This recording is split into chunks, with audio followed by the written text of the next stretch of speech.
I was trying to suggest the struggle between man and woman in a relationship that involves much blood. So you basically just ripped her apart on stage. I saw that. Very much so, yeah. My job is to inflict pain for people's pleasure. I like doing a lot of solo performances, so not working with another person. It's because I can gauge my pain threshold fairly high. I'm a sadomasochist, so I enjoy the pain infliction. I also enjoy the pain on me, but I'm not a submissive. So basically that I don't submit to anyone else doing the pain. So my performances reflect that. It also reflects my love of knives and cuttings and things like that as well. You've got a bit of splashes of blood on your face. Ooh, so there you go. Ooh, it's stuck there for life. Sorry about that. Was that real blood? No, that was not, unfortunately. Laws prevent us from doing anything that draws real blood on stage, so I have to restrain myself. So it's just theatrical? Unfortunately, yes. Illustrated. I'm a fire starter, twisted fire starter. Right now, Eveline is working on this poor little victim's back. They started off on his bottom and now they're working up to his back. We're wondering if we can get the back as red as the bottom.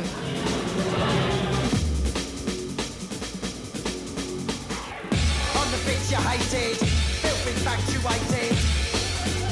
Yeah. On the pain you tasted, fell intoxicated. I'm a fire starter, twisted fire starter.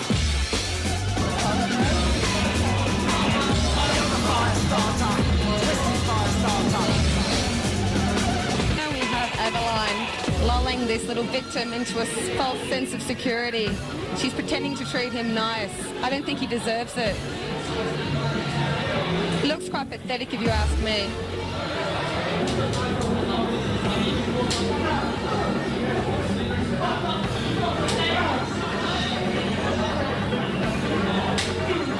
So how often would you be beaten, do you think? Weekly, maybe fortnightly. I think you deserve more. I think I do too. I wish. He wishes. He's a snivelling little fool, aren't you? Thanks, love. You're a snivelling... Get down. Get down. All right. Are you ready? Click. I'm a fire starter, twisted fire starter.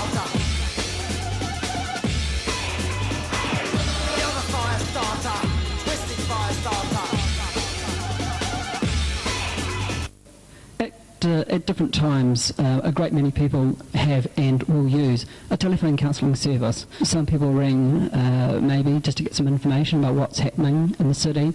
Some may ring because they're feeling low, and while others, it may be their first nerve-wracking call as they begin to explore their sexuality. So for a first-time caller, what could they expect from a switchboard volunteer?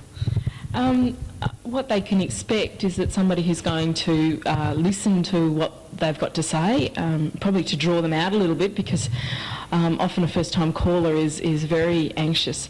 In fact, what happens quite often is that on a shift you'll have 5 hang-ups, and then the next shift you'll have 6 hang-ups, and then this person will actually speak. And that is quite a regular pattern, because it's very hard to actually speak to the counsellor on the end of the phone.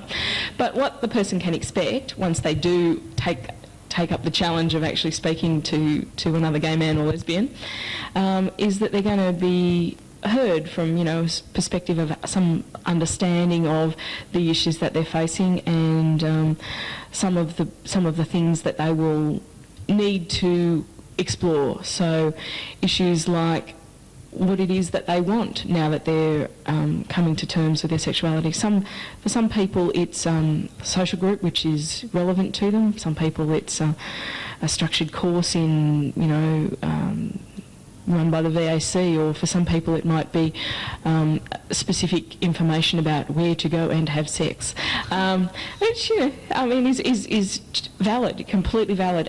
What they will get is that they will get an empathetic ear. They will get somebody who has some understanding of some of the emotions that they're going through, some of the issues relevant to coming out and to having questions about their sexuality within this society that we live in, which is so homophobic, and there are so many traps about the way that the society generally sees queers, and so they will have somebody who's got some understanding, and they will get a listening ear, and they will get some good referrals if that's what they want, or they might just get somebody who will listen to what they've got to say. All of the people who are telephone counsellors with Switchboard are gay men or lesbians, and there are some transgendered people who are also involved with the service. They all have participated in a selection process and undergone a 10-week training program, and that is to ensure that there's a high quality of service provided to the people who phone into Switchboard. There's many different types of people who are Switchboard counsellors, as there are, people who are Switchboard counsellors. So it's quite a diverse group of people. Very. As diverse as the number of people that there are there, and it's exciting that there are so many different things. Often people comment, like when we're in the phone rooms together, and someone will ring up, and it happened the other day that someone rang up about gyms, and the person who answered the phone is like a gym junkie, and it was just really, really funny. And I said, I couldn't have taken that call because I wouldn't know one gym from another. Within reason. But there is that huge diversity, and it does mean that people get really specific responses to their situation. Whereas if they rang Lifeline or somewhere like that, they wouldn't be able to get that close to the answer to their situation. I got involved with Switchboard because I'd been involved in telephone counselling before as a volunteer with Lifeline and as a paid worker with AIDSline, and I gathered quite a few skills in telephone counselling and in administration of telephone counselling services, and I came to Switchboard perhaps a little bit differently to other people. Yes, I wanted to do the phones, and yes, I wanted to enhance my skills there, but I did have aspirations for doing more of a management thing and working more on the structure of the organisation. For those who want to be involved with Switchboard, how can they go about that? Well, we have a waiting list for our training course, and to be put on that list you just need to ring the office on 95101846, and then you'll be sent out an information pack as the course approaches and given the dates of when to attend the selection, as we talked about before. And Paul, for those people who like to be involved with Switchboard but not too keen about being counsellors, are there other roles within the organisation?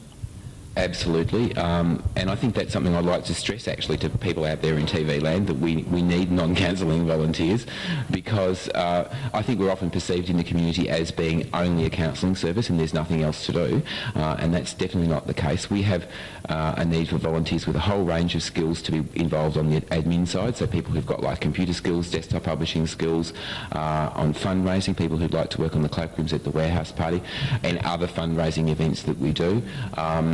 Basically, you name it. If you've got a skill, come to us and talk about it and we'll see how we can use you. And again, you just need to contact the office to do that.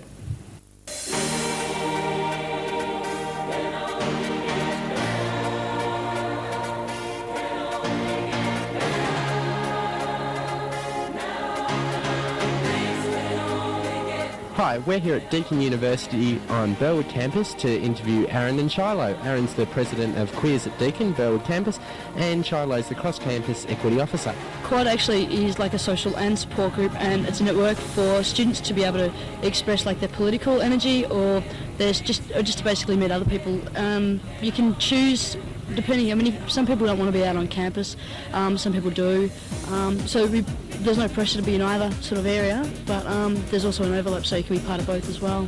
What activities does Quad provide for its members within the university and off campus? I'm actually the Equity and Access Officer with the Deakin University Council of Students, and we run cross-campus activities for students on campus. So we support the campus-based queer collectives when they run their Queer Pride Weeks and Queer Pride Days. Last year, Rosden had their first Queer Pride Week ever. Certainly the one aim is to combat the homophobic attitude that is on the campus. It's very sort of straight and narrow here, very conservative. And so what we're trying to do is promote that homosexuality is okay and allow people to be proud of themselves. Compared to other university campus gay groups, does Quad differ much at all? I think in the sense that there's not really a history of a queer movement at Deakin as far as I know, and it's got, I mean, being in the eastern suburbs, you know, Jeff Kennett lives just around the corner from here somewhere, so it's quite a conservative area. So in terms of differing from other campuses, Melbourne gets quite a cross-section of students, and they're quite politically, I mean, the numbers are a lot greater too, so they have a lot more queer energy on campus. Monash is doing quite well, but they've also got the numbers to do that. But Deakin, through, you know, the energies of myself and Aaron and a couple of other students, the energy has really created movement. What sort of type of feelings are there towards Quad from other students, student bodies and staff? How do they... We haven't had any problems with them. I mean, we've had a few sort of dirty looks, but I think that's comes from people with don't have a great understanding of what we're all about. We've had a few problems with with Brother Sister and MSO being distributed. A lot of people have found that a lot of the material in there is quite explicit. You know, they don't feel comfortable with it on campus, but other than that, the staff here are very supportive. There's 6 campuses of Deakin University. There's Rosden, Burwood, Toorak, and there's 2 campuses in Geelong, and there's one in Warrnambool. Quad itself, Queers at Deakin, is a Burwood-based student club, but there's Club Diva at Rosden, and I'm in the process, actually, I'm having a meeting next week to set up queer collectives down in Geelong and also in Warrnambool. And you are outreaching to the country campuses as well? Yep, definitely. Warrnambool, we know there's a couple of gay students at Warrnambool campus, and they just, I mean, there's probably not enough of them to actually set up a club down there, but they need to have access to the other queer collectives so they can utilise our services. Okay, thank you.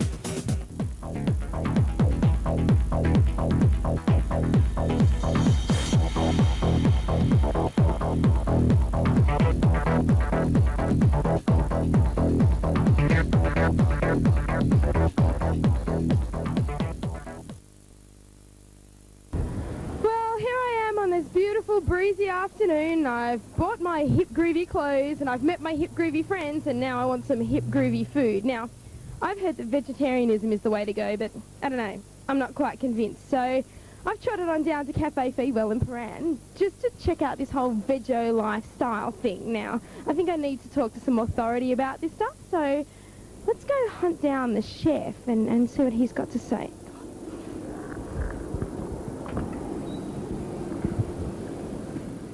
Well, I looked in all the alcoves of the kitchen and in the fridges, and guess what? I found Jeremy Glover, the chef of Cafe Feedwell. How are you going, Jeremy? I'm going very well, thanks, Sharon.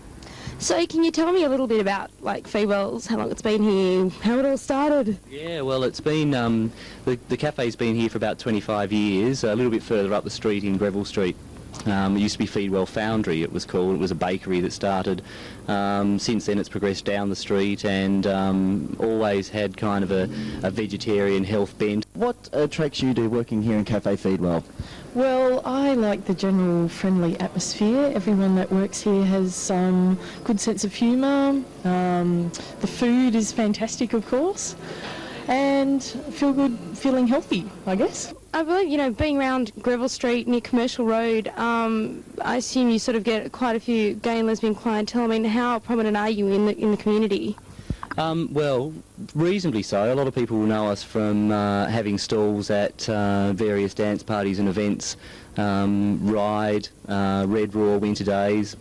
We've always had a stall there to try and promote a bit better eating habits within the community, just to provide an alternative to the hot dogs and stuff that is all you're ever able to get. Can you tell me, what are you eating tonight? This is a lovely roasted vegetable focaccia type thing with a nice salad and a lovely coffee. It certainly is. So how does Feedwell play a role in, like Cafe Feedwell play a role in promoting good health? Part of it really, I suppose, is to trick people. You know, we've got such a broad range of clients that come in here. We have, you know, apart from our lovely gay and lesbian couples that come and sit in and read the paper and have their cups of tea and on a Saturday morning and all that sort of stuff and read the paper, but nursing mothers, school kids, you know, a few old, you know, vegan hippies that are still hanging around from many years ago. All those different people coming in here knowing that the food that they're getting, it looks fantastic, tastes fantastic, but what we're tricking them, the way we're tricking them is that the cheeses are low fat, we don't put any added sugar, we don't add any salt. You know, I use things like wheat-free shoyu, which is a sort of very natural soy sauce, and lots of other things like that, and Japanese ingredients and things like that, which produce all the flavours that people are used to, but without any of the baddies. What's the first thing you notice about the food? Well, its presentation is good, the variety's great, the colour presentation, and a wonderfully friendly staff, and yeah, it's a great place to be. The other thing is, we look sort of, a lot of these kinds of foods are really great for boosting immunity and general health. Now, how does that sort of transgress into a lot of illnesses, especially like in the gay community with things like HIV and AIDS, hepatitis? I know that doctors are really sort of pushing really healthy eating for patients like that. So how do you suggest like that they can promote that and keep themselves as balanced and as healthy as they can? Well, the promotion side, I suppose, is just something that's going to happen over time. But in the actual ability to get the quality of food out of a vegetarian diet is fantastic. One of the things about a lot of HIV infected people is the need to not lose weight. So what is very important is you know, to keep up your fat content, but it's what sort of fats that's important. Yeah, exactly. Everyone else is trying to get rid of it, but you know, the thing I suppose is that it's the quality of the oils and quality of the fats that you're eating that are very important. You know, plenty of carbohydrates, your rices and your pastas and stuff like that. Sometimes there's difficulty in digesting raw foods when people have a compromised system. So a lot of balanced combinations of your legumes and your pulses and stuff like that, with the carbohydrates all mixed together with good cold pressed non-heated oils and stuff like that, can well and truly provide all the nutrition. Yeah. Wow, you've done your homework, Jeremy. Why do you eat here at Cafe Feedwell? Because the food's fantastic, and I know that they make almost everything here, so you know what's in it and you know it's all fresh and tastes great. And is good taste important to you? definitely. It's very important, I think, to enjoy your food and not get too hung up about it. Okay, so we hear heaps and heaps of people saying, oh, you know, I'm vegetarian or I'm vegan, and it's really becoming very prominent. But, yeah, I think a lot of people are sort of a bit vague on what would define sort of vegetarianism, because everyone's got their own little definition about what they do and don't eat. So maybe you could clarify that for me. Yeah, sure. Like, you hear lots of people saying I'm a vegetarian, but, you know, I have fish, or, you know, I occasionally have a steak and whatever. Well, really a vegetarian is someone that doesn't eat meat in any form. A vegan is someone who also chooses not to eat any dairy products or any eggs or other animal products like that. So those diets are quite difficult to maintain a full balance of all your healthy eating, but it's quite achievable. So yeah, that's the main definitions, I suppose. Now, speaking of balance, I have a really interesting question for you, because a lot of people say, oh, you know, vegetarians, you know, there's no protein in a vegetarian diet. And you notice, especially a lot of the sort of, you know, beefy queens we have there at the gym all the time pumping up those muscles. And you find, like, they'll say, well, I'm not going to eat vegetarian because there's no protein in that. I mean, how do you suggest, if people are really trying to beef themselves up, so to speak, how could they include enough protein in a vegetarian diet to achieve that? Yeah, well, there's quite a number of ways. Like, you need to structure a whole diet based around good energy giving and good combinations of food. So a lot of proteins found in your legumes and stuff like that. So lots of soybean products like tempeh, tofu, and all that sort of stuff. Now, you know, it's a bit of an acquired taste for some people, but these things will take on flavours. So, like, your whole flavour base, you can turn it into any style of food from any country, you know. Those kind of proteins built up with a carbohydrate mix, also with additives like spirulina, which is a very good, very high 60 to 70% protein with all the essential amino acids plus you know, more amino acids than you're ever going to need, all within it, you know. If you're on a very low fat diet as well, you might actually be not wanting to consume dairy products, so you might need to look at a calcium supplement and potentially a B12 supplement to keep that all in balance, because those things are a little bit hard. But there's no worries about getting adequate, easily digestible, complete proteins by combining various grains, legumes, and you know, soy products and stuff like that. So yeah, it's not bad, you know. So you get muscles.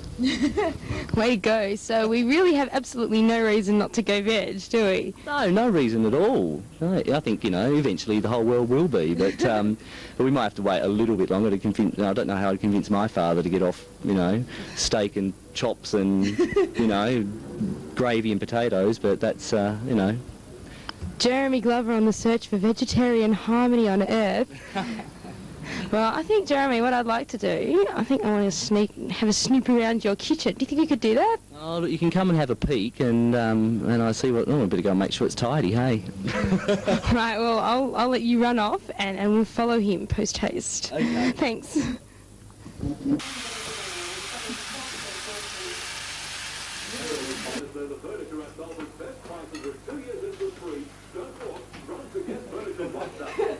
It's mine. Okay, well, I've met the man and I've got the evidence, and quite frankly, I think it's time to go veggie. So, let's eat.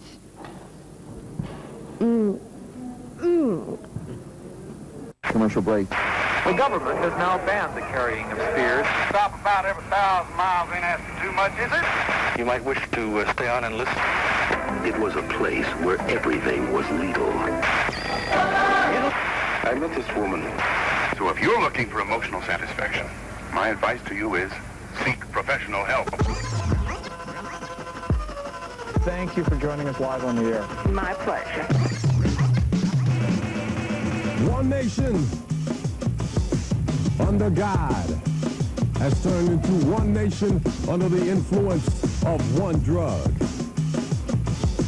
Television, the drug of a nation, breeding ignorance and feeding radiation. On television, the drug of a nation, breeding ignorance and feeding radiation. TV, its satellite links, our United States of unconsciousness.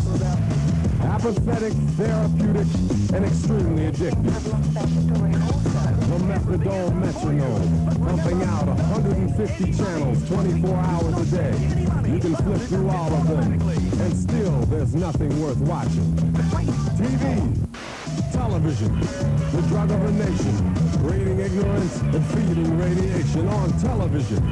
The drug of the nation, breeding ignorance and feeding radiation. TV. Welcome to In Between the Sprockets, a program that brings you the news and views from the movie industry.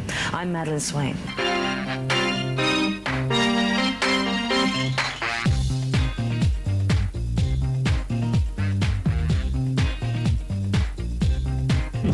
It's Red Raw 94, and it's approximately 6:15 in the morning, and there's plenty of party revelers still here, still reveling. And